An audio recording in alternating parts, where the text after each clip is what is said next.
There is no such thing as security, and yet we search everywhere for safety and guarantees, trying to do the impossible and control the uncontrollable nature of reality, and we pay the price in high anxiety and pain. We are all the same in our suffering and in our fears. But there is a more powerful way to live, to solve the problem of being alive. We have the magic power of choice and the amazing godlike ability to command inner peace based on our decisions and not on conditions, on our reaction to problems and not the problems themselves. So, if we can retrain the mind and re-educate the soul, we can lift up beyond mediocrity, say yes to it all, and from our hearts shout, "Dear God, bring it on, I can handle it all." This is the highest form of security. I'm Audrey Hope.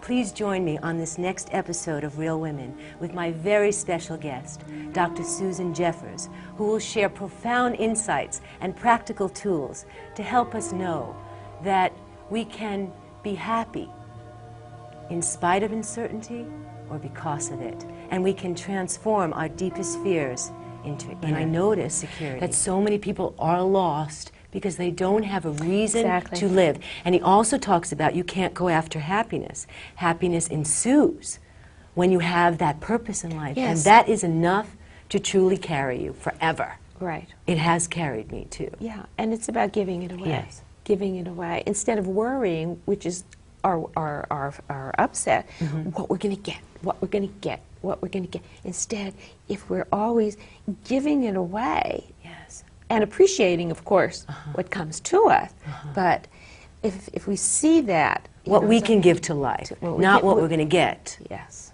And again, that's think of the pressure that takes off of you. Right. And in your book, Susan, you mentioned so many exercises. How many exercises? 42. I think that was a record. Okay, wow. When I finished the book, and as I said, just as I finished it, September 11th happened, I remember everybody around me so upset. I had an intense sense of calm.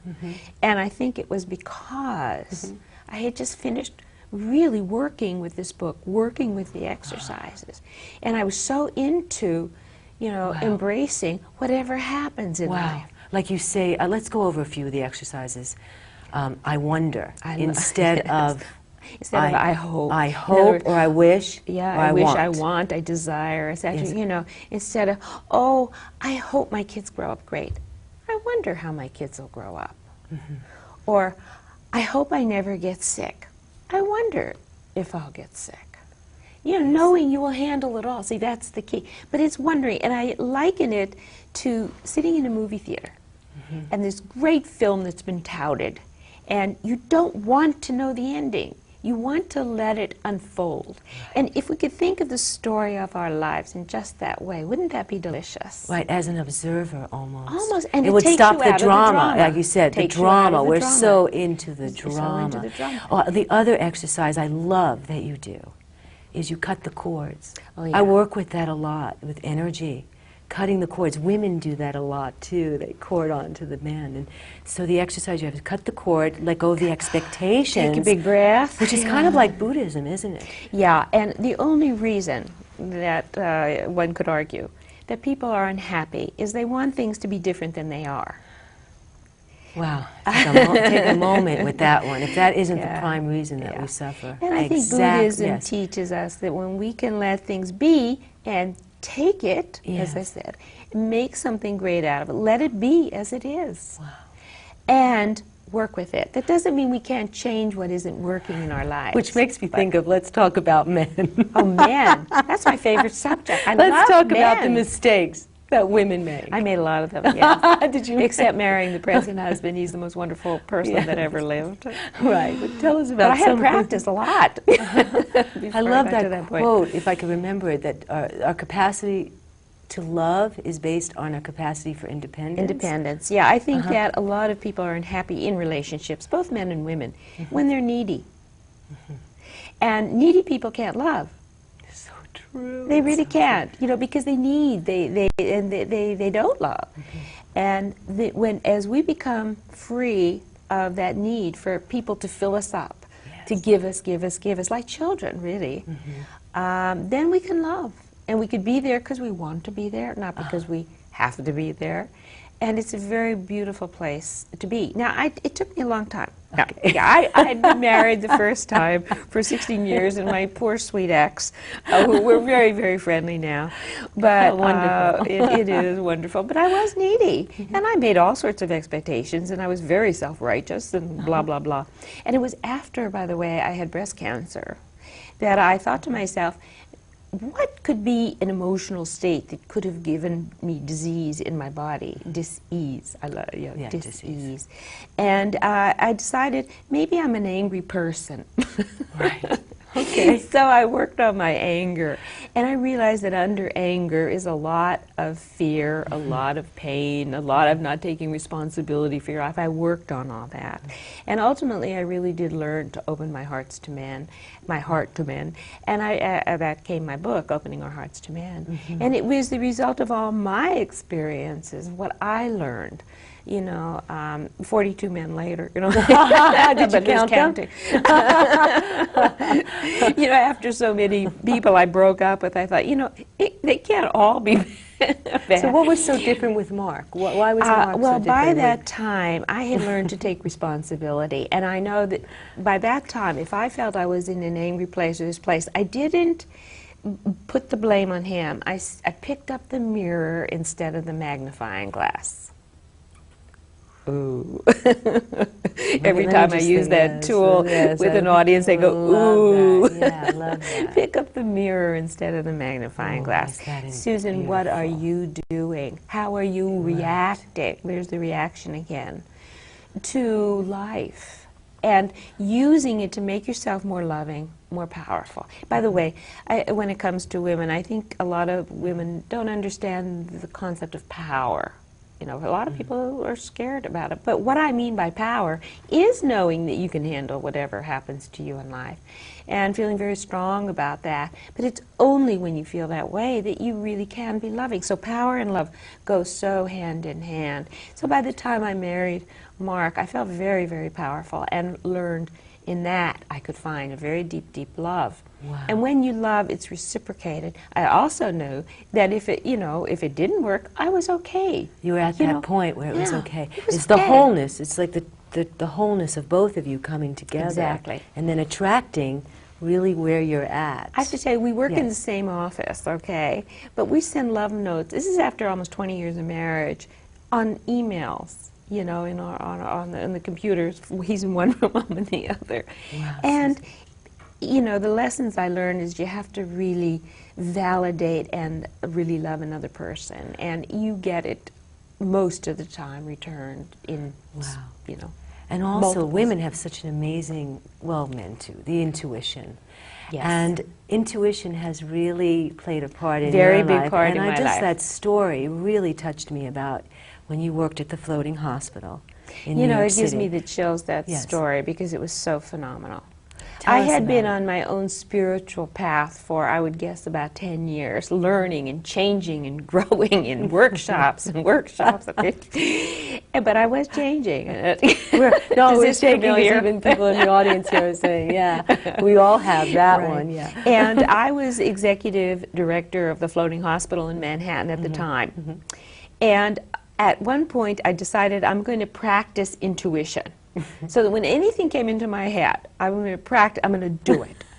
Okay. So I'm sitting in my office, and the thought came into my head, go to the New School for Social Research in Manhattan. It was a thought or a It was voice? a thought. I go, Mhm. thinking, the New School? I don't even know where it is, But they must have a great workshop that I should be taking.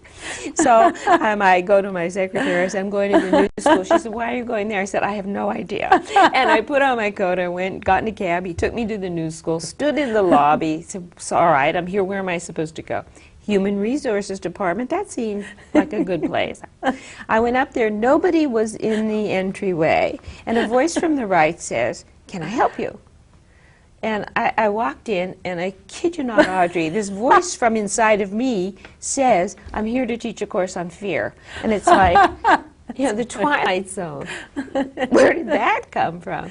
And she looked up, this, who I found out later was the head of the department, Right. and said, "Oh my God, I have been searching for somebody to teach a course on fear, and today's the last day to put it in the catalog, and I have to leave in 15 minutes. Quick!" After she got my credentials, "Give me a course description." And I called it Feel the Fear and Do It Anyway. And she walked out, put it on her secretary's desk, put it in the catalog, and she leaves, and I'm standing there. What just happened? You know, what just happened? Oh, what a story. And it changed my life. It did. It totally changed my life. So it's wonderful to use intuition. I have a 14-step mini course in Embracing Uncertainty because I think it's so important. Because somehow we have an inner intelligence. And if we could get our mind out of the way and let that inner intelligence come out, and I think our inner intelligence is connected to other people's energies. And somehow if we follow it, and I know everybody who's out there knows of points in time where something crazy like that happened and say, wow. You know, and if we can hone our trust in that and practice it.